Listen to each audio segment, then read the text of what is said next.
Hey everyone, Andrew here, bringing you another video, and today we're going to be continuing my top 10 countdown for my favorite Batman stories and graphic novels of all time. Remember, these are not the ones that I think are the best, just the ones that I personally like the most. Although chances are these are probably the best Batman stories out there. So, with that said, we're on to number 4 this week.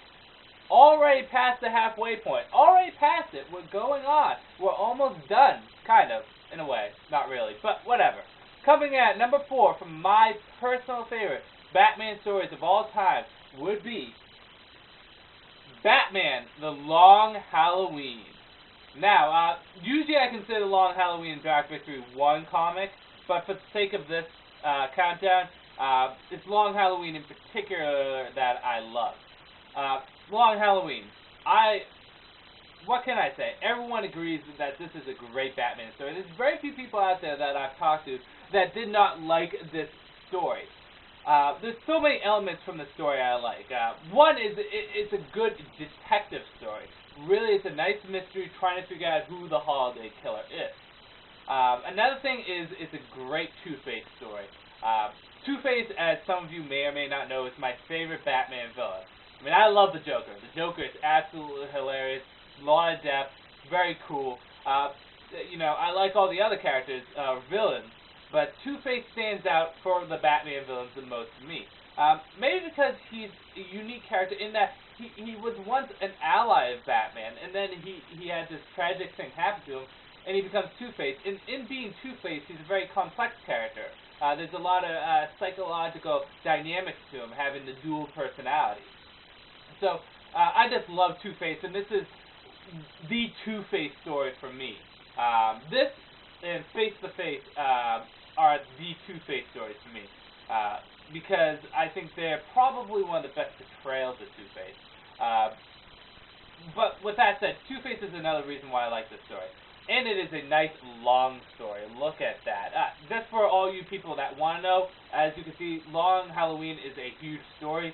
And many of you have asked, how do I wrap my biggest stories? Like I said, I just use the magazine sleeves, and then I just tape the sides here and here. I fold the sides over, so just to let you guys know in case you want to do that. But Long Halloween, what else do I like about it? I like that they built off on Catwoman's and Batman's relationship a bit.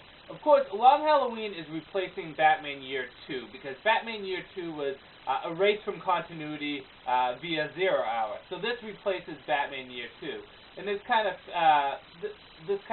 reestablishes Bruce and Selina's relationship, having a relationship prior to them being Batman and Catwoman, finding out each other's identities.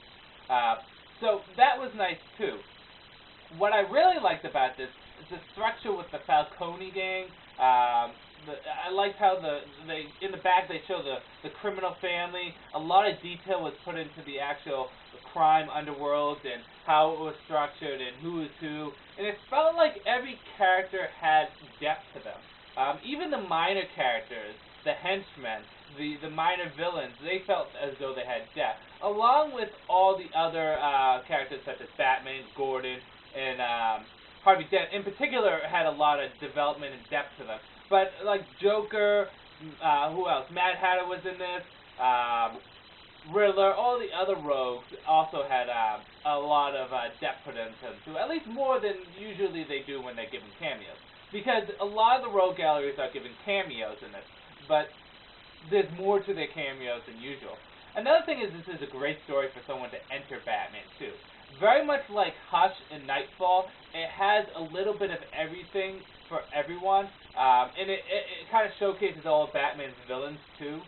So, you get a little taste of all his villains, and you get a little taste of his world. So that's another thing I like, is that every villain makes a little cameo, and I'm okay with that. I'm cool with that. I don't mind if they don't have a big role.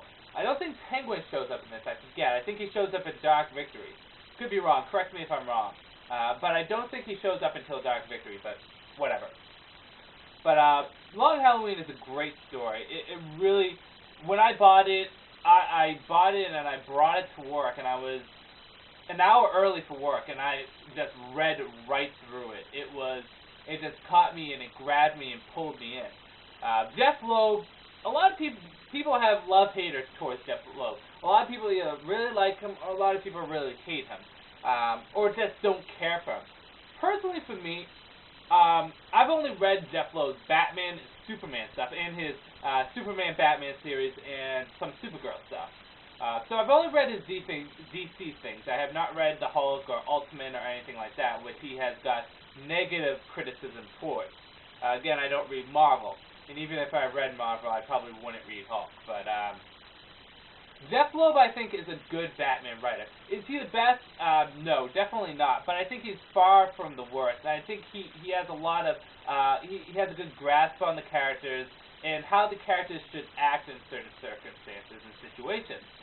Some writers who write Batman, the thing about Batman and his characters are the characters are so unique and so structured. These characters have been around for a long time.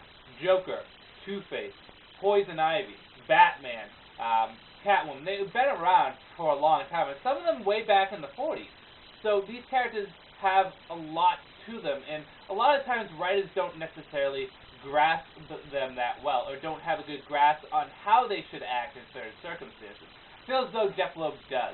And Jeff Loeb also has a good grasp on Batman and his relationship with certain characters. Like I said, Jeff Loeb isn't the best writer when it comes down to Batman, but he is definitely a good one. I think he's a good Superman writer, too. A better Batman writer than Superman, but I haven't read all of his Superman stuff yet. But Long Halloween, great story. I do have a complaint with it, and this is really, I guess, I don't know, silly complaint? Because it's really not a complaint, it's more of a preference. The only thing that I would change about this is the art.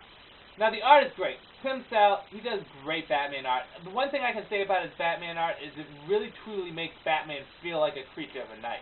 I mean, as fantastic as, say, Ed Ben's or Jim Lee's art of Batman is, making him look really impressive, and they are some of my favorite artists with him, he doesn't look so much like the dark creature of the night. Tim Sale does a good job in doing that. However, there's something about his art that I don't really care for. At least when it comes down to a major Batman story like this. I'm probably going to bite myself in the ass with it, and it's because, like I said, I like Tim Sale's art. However, for this story, it just doesn't settle with me that well. I don't know why. But that's just me. Not taking anything away from Tim Sale, but Long Halloween, great Batman story. Definitely earns a place on number 4, and like I said, it is thick, it is long, it is enjoyable. And Dark Victory is good, too. Dark Victory feels a lot like Long Halloween, but it's, I don't know. Dark Victory, you guys already know my opinions on it. But anyways, with that said, Long Halloween, I would recommend picking it up. It definitely makes my place on my top 10.